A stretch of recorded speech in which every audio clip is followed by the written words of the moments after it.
I never expected to witness a heartbreaking moment that would change everything for my family. I will never forget the day everything fell apart. It was a day so ordinary, yet laced with an unease that twisted in my stomach, like a coiled serpent ready to strike. The sky hung low, ominously gray, casting a pall over our small town. I could smell the incoming rain, but the sense of impending doom was palpable. We gathered in the living room, the air thick with laughter until Mom's phone rang a piercing sound that shattered the moment. I could see the corners of her smile fade as she answered. Her voice trembled, a whisper carried through the noise of my pounding heart. My fingers clutched the armrest of the couch, nails digging into the fabric as if it could anchor me to the present. Dad stepped into the room, his steps heavy, a storm of worry etched on his face. He glanced at Mom, confusion swirling in his eyes, and just like that, our laughter was silenced. The room felt smaller. My brother sat beside me, laughing nervously, but I could feel his unease creeping into my bones. We exchanged glances, a silent conversation of fear. Mom hung up, her face drawn and pale. The nightmarish words escaped her lips so softly, yet they crashed like thunder in my chest. It's your grandparents. They've been in an accident. I swear I could hear my heart shattering, piece by piece. The words hung in the air, a heavy fog. Time moved strangely. One moment I was a kid in my family's home, safe and careless. The next, I was unraveling, trying to grasp an impossible reality. My hands shook as I clutched my phone, searching for information, praying the news was wrong. My brother's sob echoed, cutting through the silence like a knife. I wanted to scream, to demand answers, but all that came was the straining silence of a family on the brink. Shadows crossed our faces as we stood united in grief, yet alone in our thoughts. The enormity of it all pressed down, a vice squeezing our lungs. Every breath felt suffocating. The world outside continued to spin, but ours had come to a screeching halt, leaving us in the midst of a terrifying storm, and then, in the stillness, a knock on the door shattered the fragile silence. We froze, hearts racing, disbelief etched on our features. Was it bad news? More chaos? I absorbed the stares zipping around the room, searching for an anchor but finding only fear reflected back. That I opened the door, and as I did, the light from the porch flooded in, illuminating a dark figure shrouded in shadows. My breath caught. Who was it? What could they possibly say that would change our shattered world?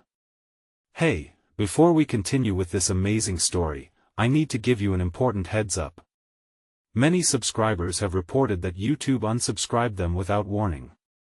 Take a quick second to check the red button below to make sure you're still subscribed to the channel. I'd hate for you to miss any of the exclusive content coming soon. And while you're there, smash that like button, it really helps me out with the algorithm. Oh, and tell me in the comments, which city are you watching from? I love getting to know every amazing person who's part of this community. Your participation makes all the difference. Let's connect. As I opened the door, the figure revealed herself, Mrs. Donovan, the neighbor who had been a part of our lives forever, her familiar face now shadowed with concern. Despite feeling so far away from normalcy, her presence felt like a tether back to a world where grief didn't so heavily weigh on my shoulders. She stood there, frail yet determined, her hands clasped in front of her, holding a casserole dish that smelled of baked cheese and herbs. I heard the news, she said softly, her voice wavering. I thought you might need something to eat. Her eyes glistened with unshed tears, and for a moment, it struck me how much love and kindness existed in the world, even amidst such despair. That I gestured for her to come in, grateful for the warmth she brought, even as her own eyes shone with sorrow. Mom accepted the casserole with a weak smile, and for a fraction of a second, the act of kindness pulled us out of the suffocating darkness. Mrs. Donovan sat in the corner of the room, wrapping her hands around a cup of steaming tea, listening intently as we recounted the little things we remembered about my grandparents, like my grandfather's propensity for telling stories that always seemed to last too long, or my grandmother's laughter that felt like sunlight breaking through the clouds. Each memory was a thread, weaving us back into the fabric of what love once felt like. But then the weight of grief crashed back in. With every smile we shared, I could feel an impending wave of sorrow, an inevitable crest that would drown us once more. As the evening dragged on, the laughter became quiet, voices softening to murmurs intertwined with the ticking of the clock that seemed to count down moments we could never reclaim. Later that night, when the world fell silent and shadows wrapped around us like a blanket, I lay awake in bed, drowning in thoughts. I missed the reassuring feeling of my grandparents' hugs, the smell of my grandmother's perfume, and the comfort of their unwavering belief in better days. Was this the end? Suddenly, my phone vibrated, slicing through the stillness. It was a text from my brother, a simple message, "Are you awake?" I responded quickly, knowing our shared worry was a source of strength. He replied immediately. "I can't stop thinking about it. What if? What if they don't make it?" My heart broke again at the thought. The dread that flooded my mind felt suffocating, but a flicker of hope ignited as I texted back, "They're strong, just like you said, remember? They'll fight." Yet even as I typed those words, I questioned my own belief. Wanting to convince him felt futile, a desperate attempt to clutch onto hope even as everything seemed to slip away. The moment felt heavy with uncertainty. In our silence, I sensed the unspoken fear growing between us, almost tangible, a lingering ghost of impending grief that engulfed all that was good. Then, the dreaded next message floated in, twisting like a knife. "Mom and Dad are falling apart, too. They're arguing." Images played in my mind, the pain I'd seen etched on their faces, the way they moved through the house like specters, lost in their own spirals of anguish. My phone buzzed again, and I prepared for the worst. But it wasn't another message from Sam, it was from one of my dad's old friends, a number I hardly recognized. The text simply read, "Call me when you can. It's important." A chill crept down my spine, and I wondered what other dark revelations awaited us. For better or worse, we were bracing for a storm, and instinctively, I felt the walls of my heart begin to harden again against fresh pain. There was so much I still didn't understand about life, love, and the fragility of it all. Resolving to seek answers, I replied to the message, feeling a pull toward whatever news awaited. But as I put my phone down, dreading the speed at which my world had begun to unravel, an uneasiness settled over me. I couldn't shake the thought that perhaps the secrets of grown-ups held the potential to shatter our already fragile family into even smaller pieces, wrapped in the comfort of hope. A stark contrast to what awaited. I fell into a restless sleep. I was unaware of how the following day would suffocate the little glimmer of peace we clung to. The sun peeked hesitantly through the clouds the next morning, casting a muted light over the world as I stumbled into the kitchen. I could already hear the muffled arguments echoing from the other room, my parents' voices, a chaotic symphony of grief and helplessness. It reminded me of storms rolling in, promising a deluge that could drown everything in its path. Mrs. Donovan's casserole sat untouched on the counter, a reminder that our normal routines were scattered in a disarray of emotions. I poured myself a cup of coffee, the bitter warmth failing to soothe the nagging tension in my chest. My phone lay nearby, the weight of the unreturned message from last night looming large in my mind, but I hesitated to reach for it. Just then, my dad stormed into the kitchen, his face etched with lines of strain and worry. "Have you seen your mother?" he snapped, the fragility of his voice breaking into sharpness. His eyes were wild, filled with an unrecognizable desperation that terrified me. I shook my head, suddenly feeling small and vulnerable, like a child lost in a maze of adult problems. "Dad, maybe we should just try to talk. He interrupted, his voice rising. "What's there to talk about? Our parents are fighting for their lives, and here we are acting as if everything is normal." The bitterness in his words sliced through me. My instinct was to retreat, to shield myself from his hurt.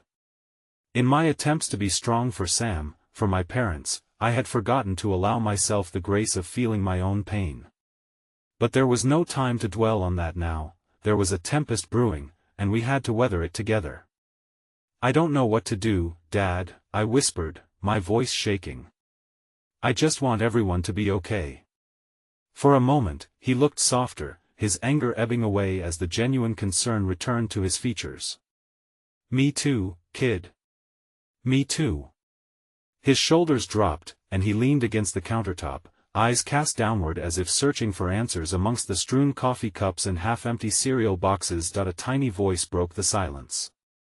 It was Sam, standing in the doorway, looking small and fragile. "Is Grandma awake? I need to talk to her," he asked, his innocent question laced with concern. I glanced at our father, searching for a way to shield Sam from the shifting tides of our reality.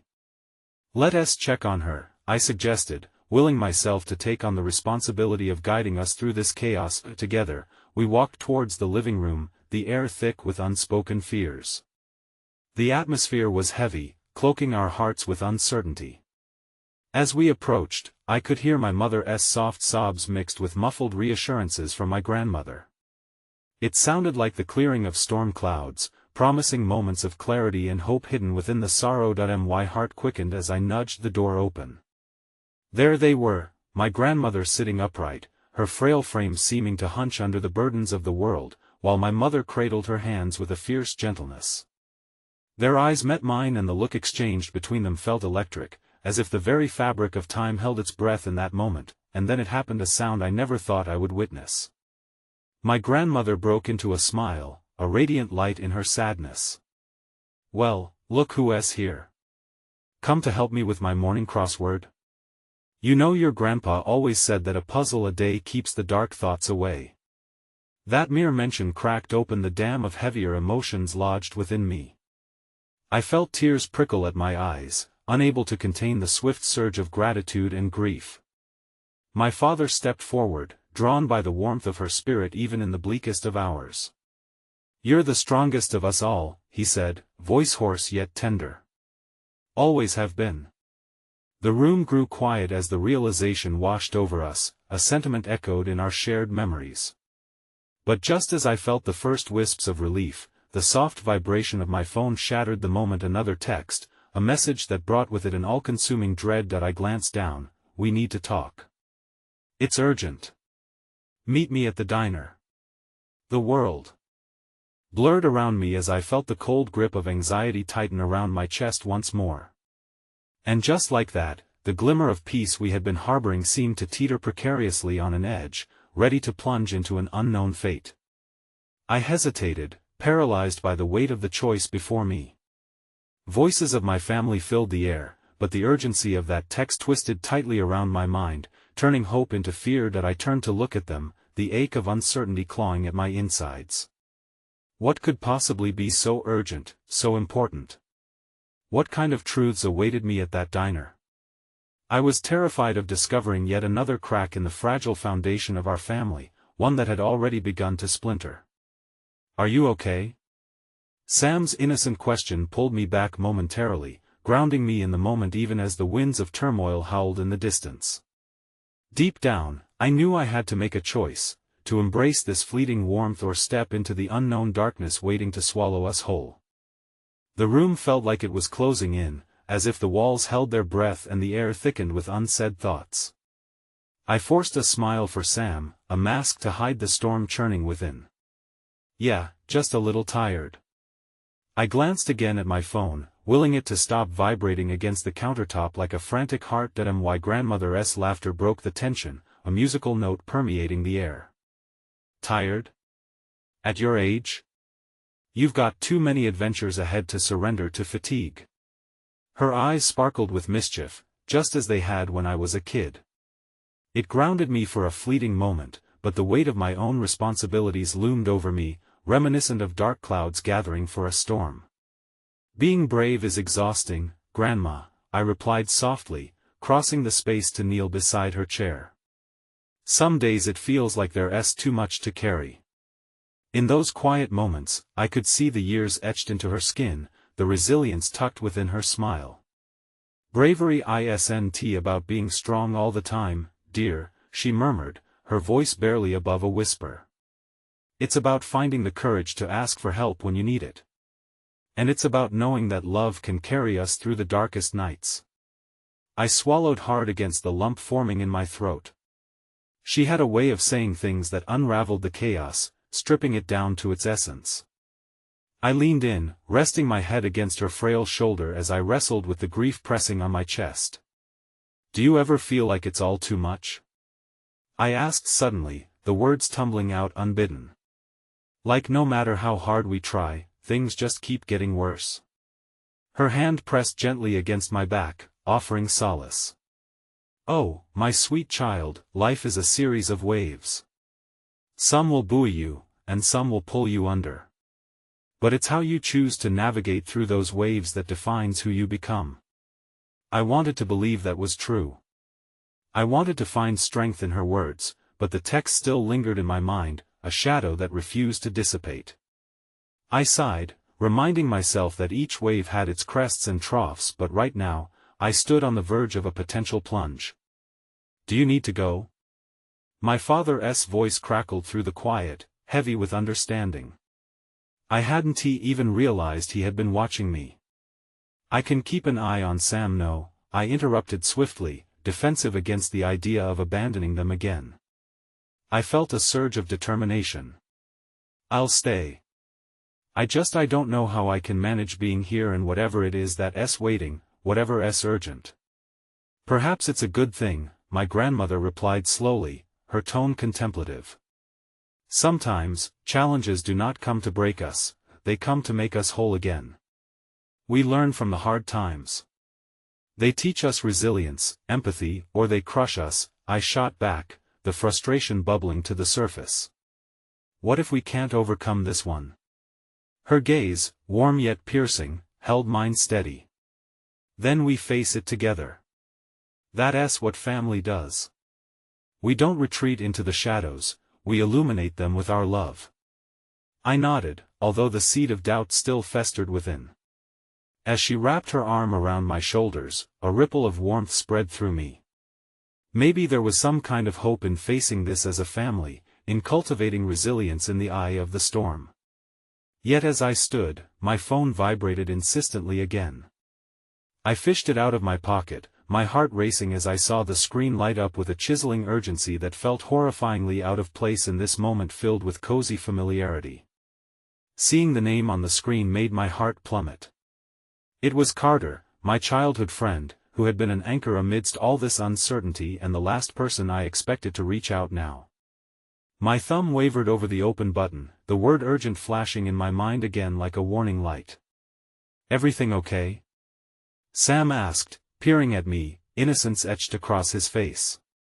"No, yeah, it's fine," I replied, forcing a smile once again, but the turmoil churned wildly within.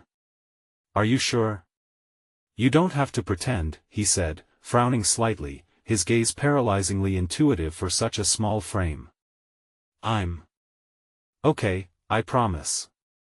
Just a friend needing some advice." I swallowed hard. I think I need to respond. I glanced at my parents and my grandmother's solace and love radiated in the small sanctuary of our living room, but the uncertainty festered. I returned my attention to the screen, and just as I began to type, my heart sank as I read the next message: "We need to talk about your mom. It's serious." Everything shifted weightily in my chest, as if the foundations I had been clinging to were unstably rocking beneath me. I could hardly breathe, the wall of worry threatening my composure.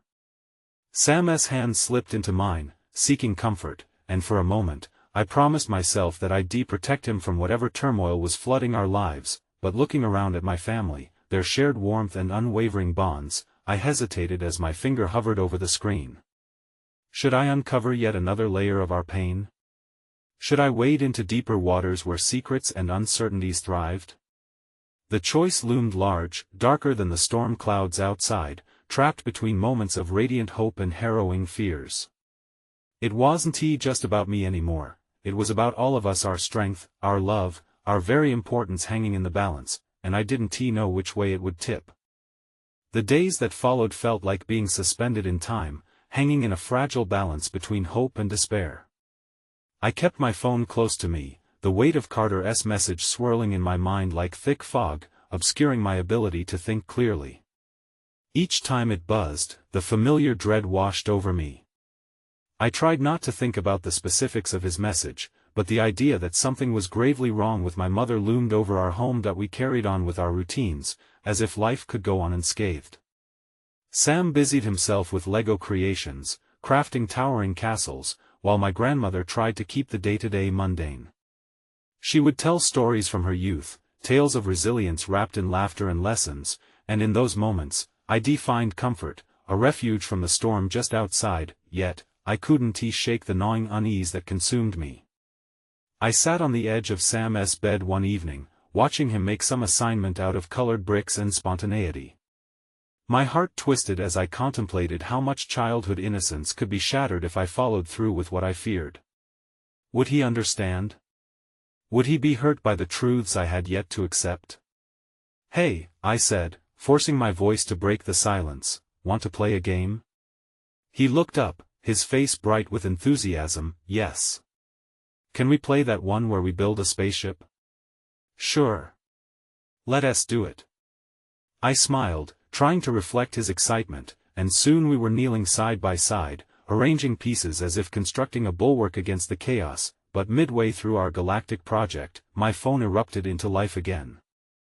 I felt my heart race as I caught a glimpse of Carter's name flashing on the screen.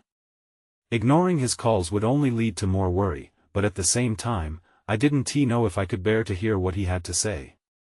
"Hold that thought for a moment, okay?" I said, and Sam nodded, his focus returned to the colorful blocks in front of him. The kitchen felt like a confessional as I stepped into it, a stark contrast from the laughter echoing down the hall. With trembling fingers, I answered the call. "Carter?" "Hey," his voice came through a mix of hesitation and urgency that sent a chill down my spine. "I'm sorry to bug you, but we need to talk about your mom. I think she's been hiding things from you." My breath caught in my throat, panic swirling with dread. "What do you mean?" "I don't have a lot of time. I saw her at the clinic yesterday. She was waiting for a consultation about her treatment. It looked serious." I leaned against the cold countertop, feeling my world tilt dangerously. In those fleeting seconds, I envisioned her sitting in that clinical atmosphere, her face a mask of bravery while the walls of her body cracked beneath the surface. "Why didn't she tell me? Why are you telling me this?" "Because I can't stand by and watch you both go through this without knowing. She didn't want to burden you. She's always trying to protect you. But she needs help. You both do." Carter's honesty struck hard. I longed to protect her as she had always done for me, yet all I felt was a profound sadness creeping in. "I need time to think," I stammered, my voice strained. I can't process this. Just promise me you'll talk to her." "She might be scared, but she's not alone in this," he urged. I ended the call, my heart now weighed down by the realization that the storm I had feared was not just looming, it was already crashing down around us.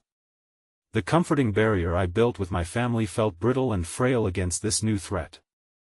Sam's laughter echoed through the house, yet behind it, anxiety tightened its grip around my chest. Returning to the living room, I found my grandmother and father engaged in a game of cards, the air thick with laughter and playful teasing. For a moment, their joy encapsulated my fears in a fragile bubble of normalcy. But that bubble was ready to burst. I pulled Sam aside, sensing an urgency to shield him from the approaching reality. With a deep breath, I crouched before him. "Sam, remember that no matter what happens, we're a team. We're always going to look out for each other, got it?" He nodded, eyes wide and innocent. "Always." His enthusiasm only deepened my resolve to confront the heartbreak I'd been avoiding. In the midst of our bond, I glimpsed something within his gaze that reminded me of my grandmother's wisdom. It's in the vulnerabilities that we often find our strongest connections. With trembling resolve, I knew I had to find my mother and foster an awareness within our family to face whatever awaited us. The nights that followed were filled with restless dreams and long, uninterrupted silences. Each morning, I would remind myself that it could wait. Perhaps the sun would bring clarity, but faith only dulled the anxiety gnawing at my spirit. On the fourth morning after the call, while the world outside awakened to another day, I picked up the phone and typed a simple message to my mother: "Can we talk? It's important." Before the anxiety could spiral back in, my phone vibrated with an incoming message that sent shockwaves through my body. The screen displayed, "Meet me at the coffee shop near the clinic. I have news." Meeting her there meant one of two things: either the news would crack me open in a way I had yet to comprehend, or it would unearth a new layer of our concern. Both weighed dreadfully on my heart. As I read the message again, I felt the world narrowing, closing in like those walls I had spoken about, a storm ready to unleash its fury. I couldn't prepare myself for what was to come, but standing at the edge of honesty with my mother was the only way I could face this tempest. And just as I dialed to inform my father of my departure, I saw a fleeting shadow pass by the window, only to disappear from my line of sight, a chilling omen reminding me that our lives were about to spiral in ways we'd never anticipated. The coffee shop was buzzing with life, sunlight filtering through the windows, illuminating the faces of strangers sipping their drinks and laughing with friends. Yet, all I could feel was the weight of my impending conversation with my mother. As I pushed open the door, the cheerful jangling of the bell overhead felt deceptive, contrasting sharply with the storm brewing within me. I spotted her seated at a small table in the corner, her hands wrapped around a steaming cup. She looked serene, almost peaceful, but I could see the tension around her eyes, the way her fingers fiddled with the paper napkin beneath her drink. This was not just a chat over coffee, it was a confrontation with the truth we had both been avoiding. "Mom?" I approached slowly, my heart racing, hoping to hold on to the remaining fragments of hope. She looked up, her smile bright yet filled with an undertone of sadness that twisted my heart. "You came." "Of course I did. You said you had something to say," I replied, trying to mask my own fear with a facade of calm.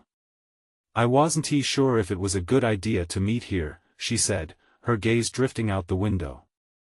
The scene outside was idyllic. A couple walked by, hand in hand, laughing like there was nothing in the world more important than the moment they shared. It felt like I was intruding on their happiness as I sat down across from her. I started, but the words were lodged in my throat. "Carter told me what's going on." She bristled at the mention of his name, fingers tightening around her cup. "Oh. He shouldn't have, Mom," I interrupted, desperation creeping into my voice. "You can't keep this from me anymore. I deserve to know what's happening with you. We deserve to face it together." She looked pained, her eyes flickering with unshed tears. "I wanted to protect you from this, from worry, from fear. You've been through so much already, but we're a family," I said gently, each word deliberate. "Worrying together is part of being a family. I feel like I'm just waiting for the ground to crash beneath me. You have to let me in." She took a deep breath, the weight of her silence stretching between us like an unseen chasm. "I didn't want you to see me like this," she finally murmured. "I didn't want you to have to carry my burdens. Mom, I'm already carrying them, you're just making it heavier." I reached out, placing my hand over hers, grounding us in this moment as we sat in the bustling cafe. "Please tell me." Her resolve crumbled as her eyes met mine, and for the first time, I could see the vulnerability in her gaze. "I have cancer. I've been seeing a specialist, and it's serious."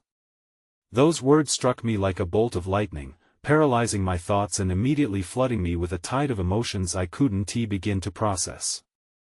It felt as though a part of me had shattered. The world outside continued to bustle, yet time itself felt suspended in that crushing moment. All I could manage was to whisper, "Oh, Mom." She squeezed my hand, her own trembling.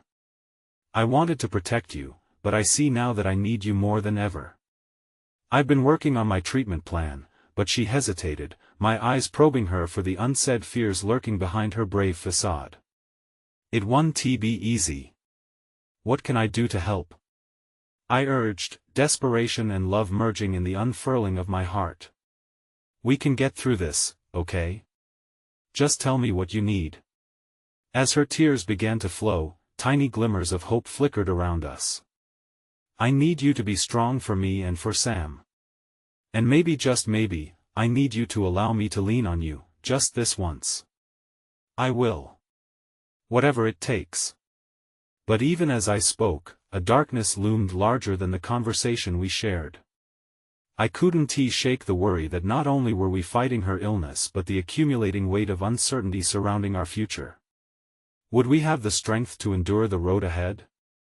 Would Sam understand, or would he suffer more than any child his age should have to endure? My mind swirled with possibilities when the front door chimed again. I turned instinctively, a gasp escaping my lips as I saw him. Carter stood there, his silhouette stark against the bright sunlight flooding the space, his expression full of urgency. And then, to my mounting horror, I noticed the figure that emerged from behind him. It was a woman I recognized, someone I hadn't expected to see again. My breath caught in my chest, a mix of dread and confusion washing over me. She stepped closer, her eyes darting around the cafe before landing on our table, fixating on my mother. "Mom?" I stuttered, my heart racing. "Who is that?" Recognition flashed in my mother's eyes, and in that moment, the unraveling of everything I thought I understood about my family began.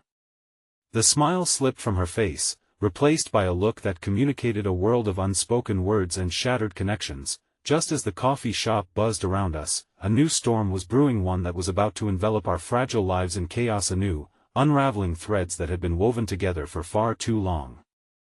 My mother's face drained of color as the woman approached, her expression a turbulent mix of fear and recognition, igniting unquenchable flames of tension between us.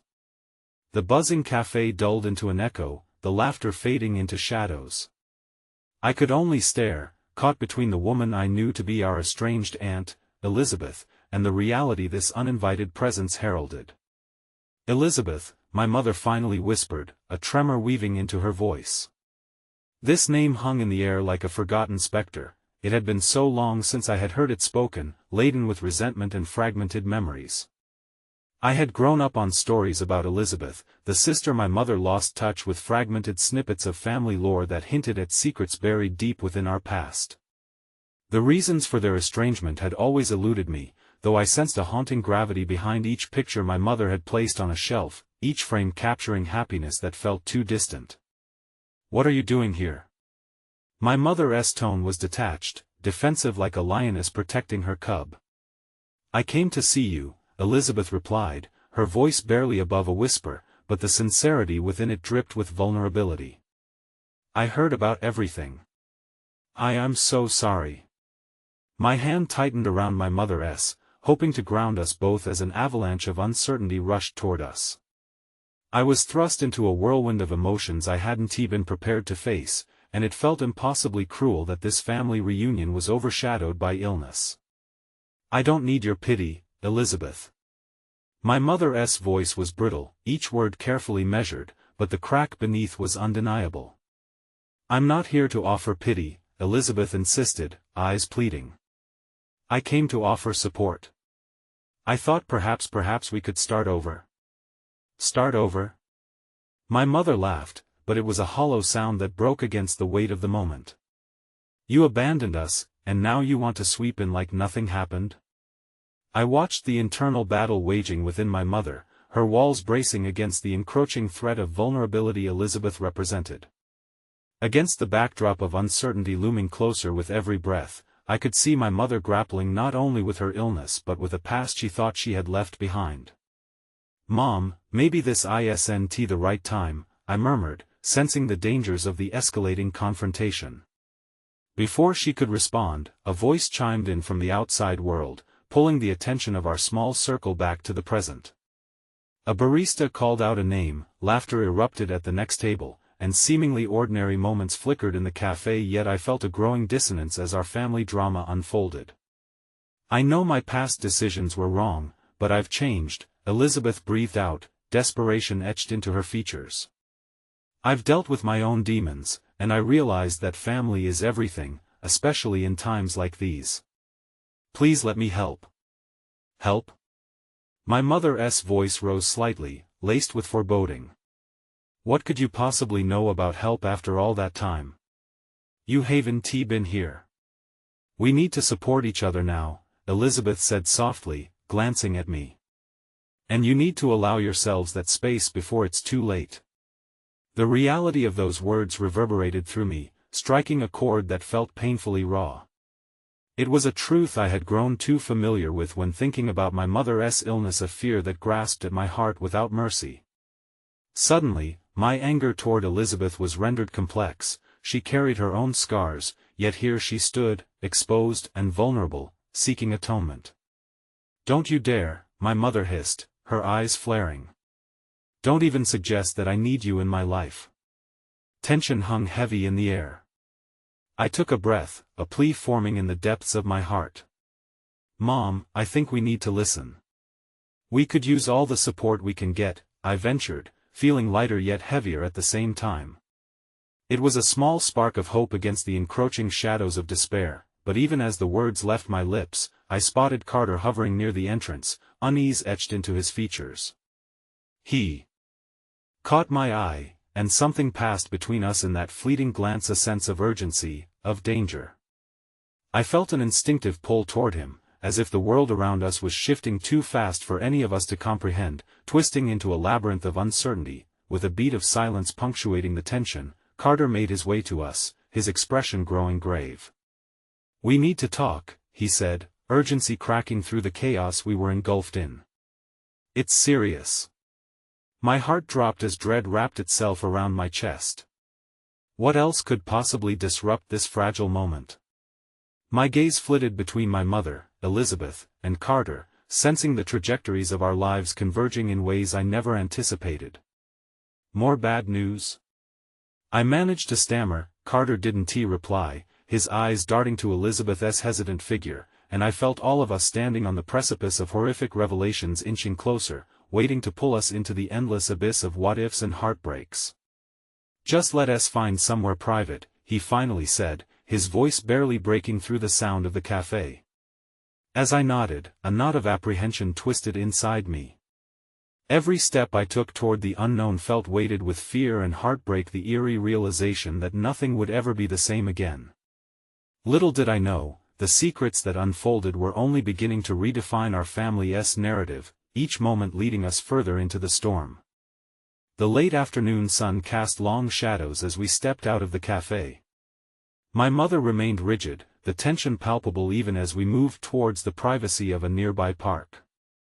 The trees seemed to sway uneasily in the breeze, echoing the tumult within us. Each moment was tinged with an apprehension I couldn't shake, a sense that everything was on the verge of unraveling. Carter led us to a secluded bench, secluded under the shadow of a grand oak tree, and for a fleeting moment, I felt the weight of the world diminish. Here, the air felt softer, like a blanket of kindness wrapping around us, allowing space for silent breaths and tentative thoughts. Yet, even amidst that sanctuary, the tension thrummed beneath the surface. "What is it, Carter?" I asked, my voice a whisper barely breaking through the stillness that hung between us. The words climbed up my throat, heavy and desperate. Carter's eyes darted to my mother, an unspoken understanding passing between them. "It's about your mom's condition," he began, his voice low and steady. "There's something the doctors didn't reveal before." As my heart sank, I instinctively reached for my mother's hand, grounding myself in her warmth as the dread tangled around my thoughts. "What do you mean?" The grimace on Carter's face told me everything long before he spoke the words that would change the terrain of our lives. "They suspect there might be more complications. They didn't want to alarm you without confirming the diagnosis. But, it's severe. They need to run more tests, and more tests." My mother interrupted, her voice sharper than I'd ever heard. "Tests for what? What are you talking about? Just say it." The intensity of her reaction echoed through me, a blend of fear ignited by denial. Carter took a breath, his gaze unwavering. "Your mother's prognosis looks worse than we thought, and I want you both to be prepared." For a moment, the world grew silent. The park around us faded away as my mother's defenses began to crumble, inching dangerously close to the brink. "No," she murmured, an echo of disbelief punctuating her denial. "Stop!" Elizabeth, who had stepped hesitantly to the back, caught my mother's gaze, her eyes filled with a mix of concern and regret. "You need to listen to him. I know this is hard, but maybe it's time to face whatever comes together," she urged, her voice soft but resolute. But my mother was lost in a whirlwind of emotions, fear, anger, and a swirling confusion that drew her deeper into the storm. "I don't need any of you," she hissed, retreating into herself, as if the mere suggestion of vulnerability was a threat too monumental to face. "Mom, please," I tried, feeling helpless as the distance between us grew. "We can get through this.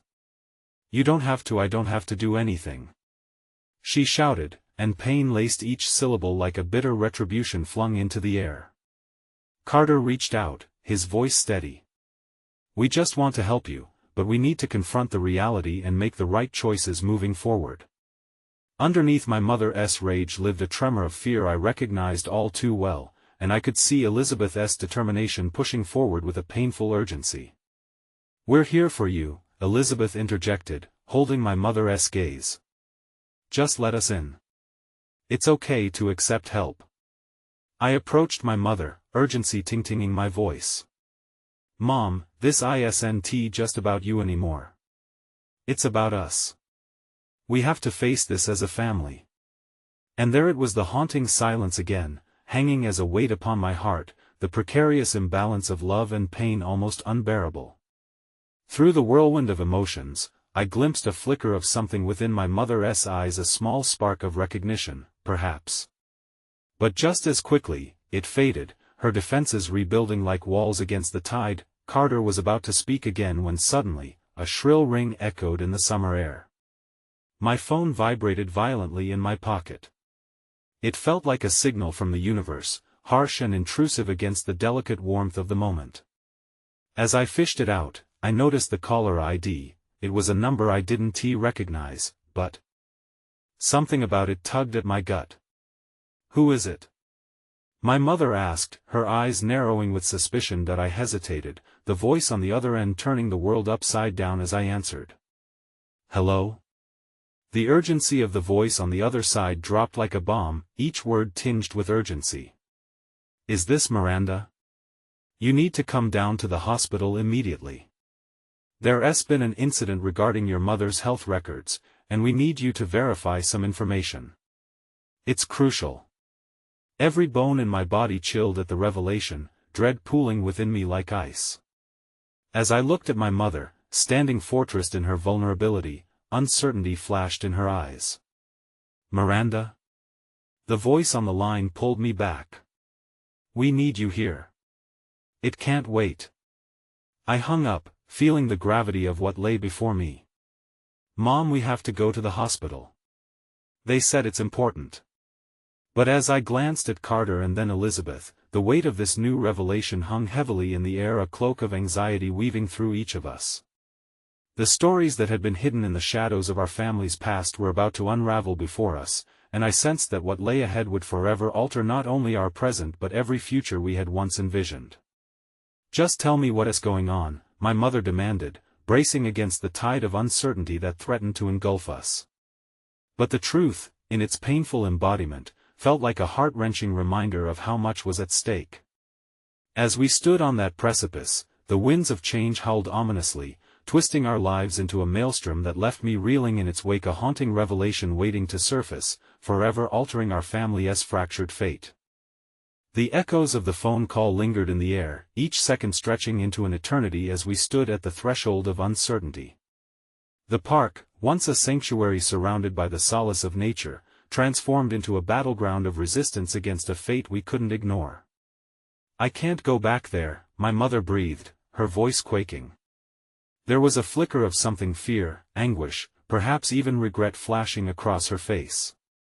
She seemed to shrink under the weight of her own defiance, shrouded in shadows that tightened their grip around her spirit. "Mom," I whispered softly, feeling the seconds stretch painfully between us. "We have to. They said it's important." Carter took a careful step forward, gentle yet unyielding in his support. "Listen, I'll go with you. We all will. Whatever happens inside, we face it together." I could see my mother battling with herself, her body rigid as she fought her own vulnerability. "No," she snapped, the edges of her voice jagged, ripping into the small comfort we had begun to build. "I can't. I want." A torrential wave of frustration washed over me, but somewhere in that haze, a tender sliver of hope glimmered. "Mom," I said, my voice pleading, "this is about you, about us. We can't do this without you. You don't have to face it alone." Elizabeth took a brave step forward, her eyes wide with empathy. "Sometimes it feels safer to hide, but it's okay to embrace the unknown. We'll be right beside you. You can let us in." Her words, wrapped with genuine care, floated between us, dissolving the ice, inching toward my mother's heart. All at once, the dam within her threatened to break, and she looked at us as if we were strands of a lifeline thrown into turbulent waters.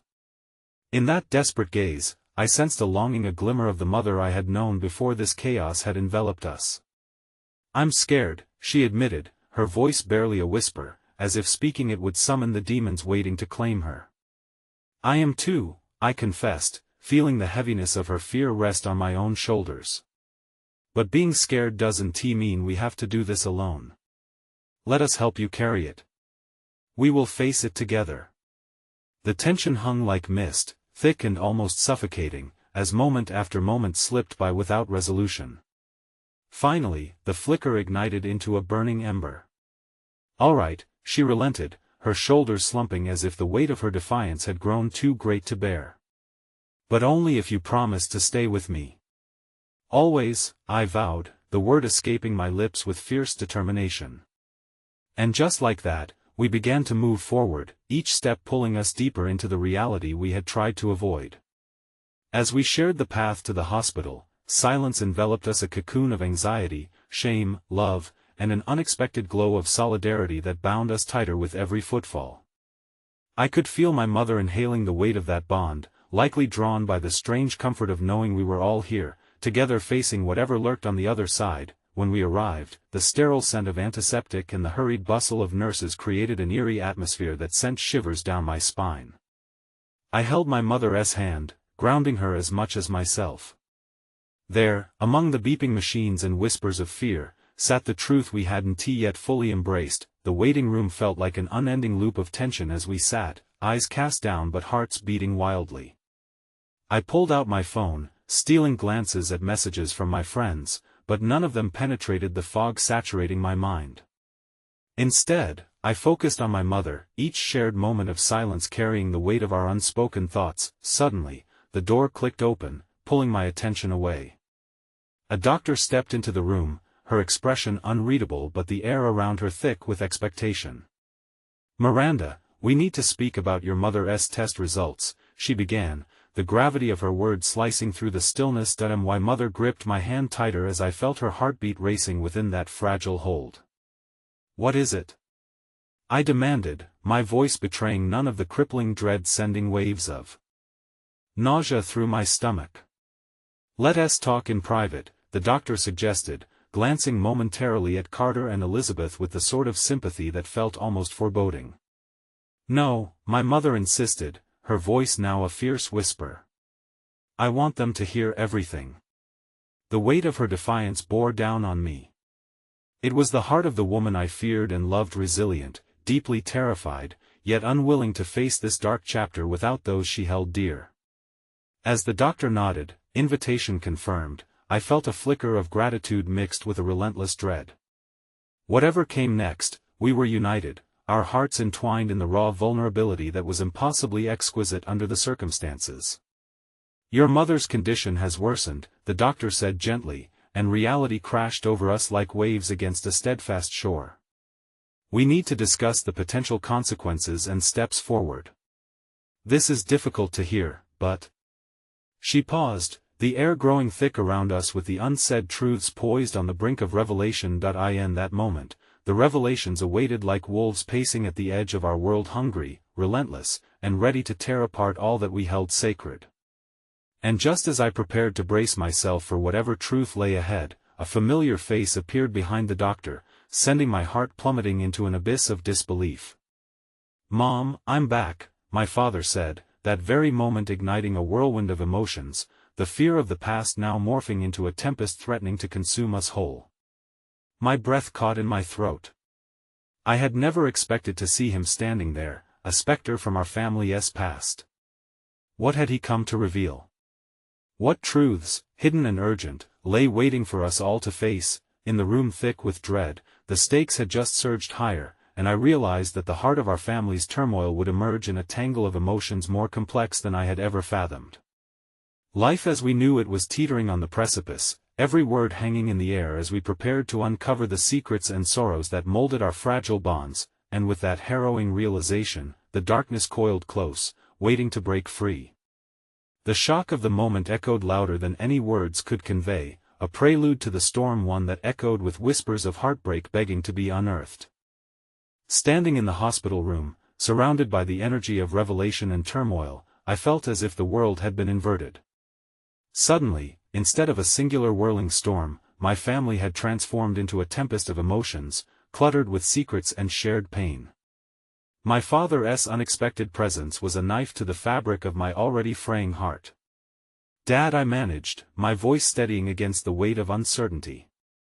The memories rushed back. His absence loomed like a shadow in this brighter-than-expected reunion.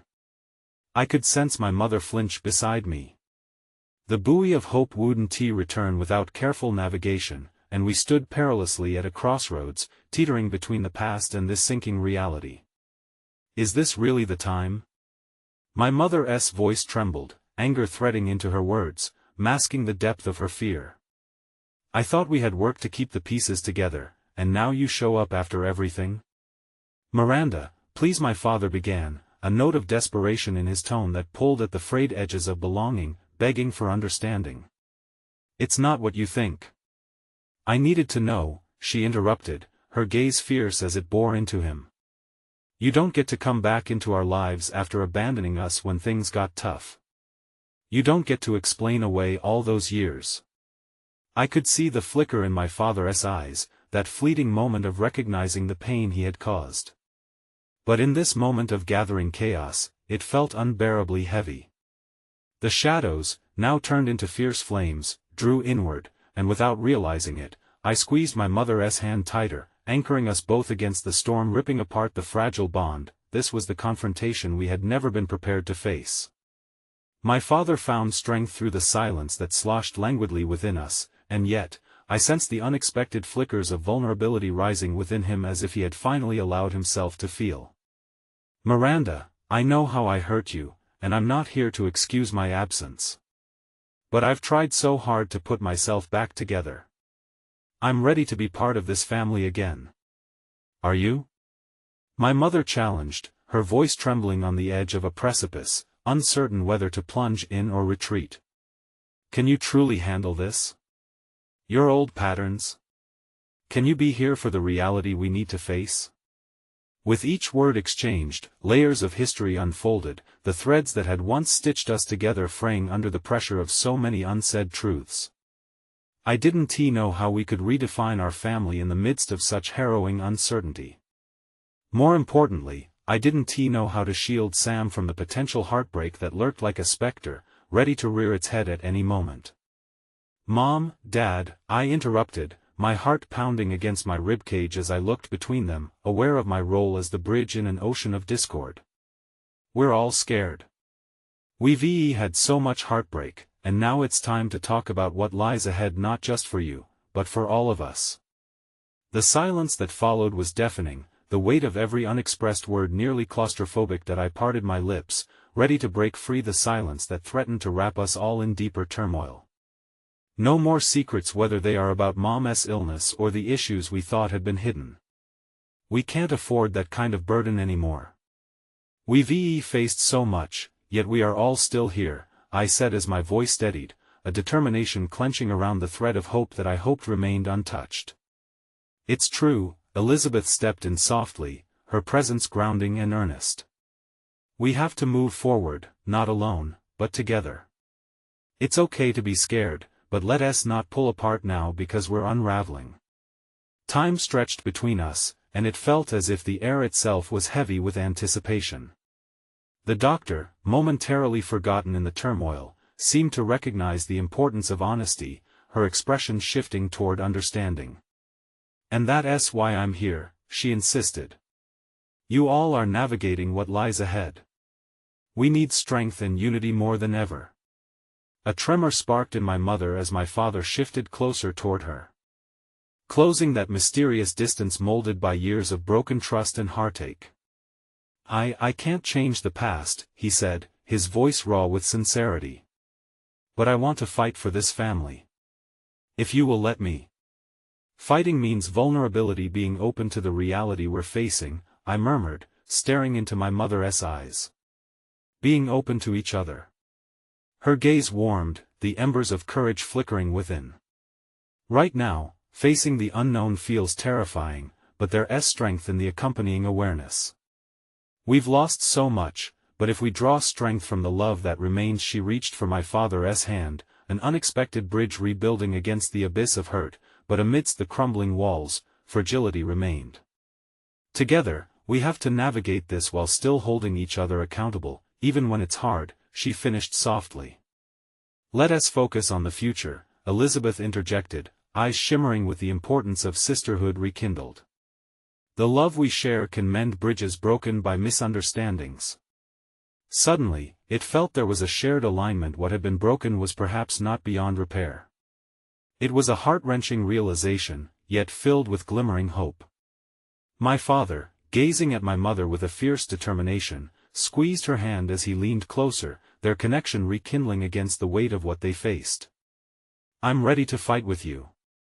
His voice, firm yet tender, cut through the heaviness, igniting a warmth we all desperately needed. I don't know if it will ever be easy," my mother's voice cracked as she looked across at him, and the tears broke free, cascading down her cheeks, a wounded heart exposed. "But maybe it's time I let you back in." In that moment, as the air crackled with lingering tension from the past and the weight of uncertainties ahead, I saw it. Here in this chaos, woven with love, was a glimmer of hope, the knowledge we could rewrite a narrative shaped by loss and fear into one forged with honesty, vulnerability, and courage. Together, I whispered, a whisper of promise against the surging tide. It felt like the manifestation of that shifting reality. Let us write our story, not just in fight but in love. As Sam appeared by the entrance, his inquisitive eyes mirroring our shared resolve, clarity broke upon us. I stepped forward and knelt beside him. "It's going to be okay," I said, the warmth in my voice matched with an unmistakable sense of purpose. "We're all standing together, even when the storms roll in. We'll face it, through trials and joys together." The emotional echoes thrummed around us as we entwined our arms, warmth enveloping us like a tapestry embroidered with resilience.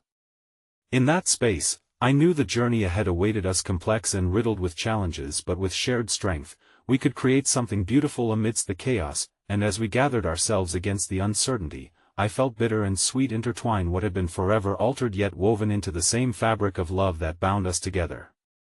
In the all-consuming silence, love sparked a new foundation beneath us, a promise tinged with raw hope, a promise that we would stand against any storm ahead, together.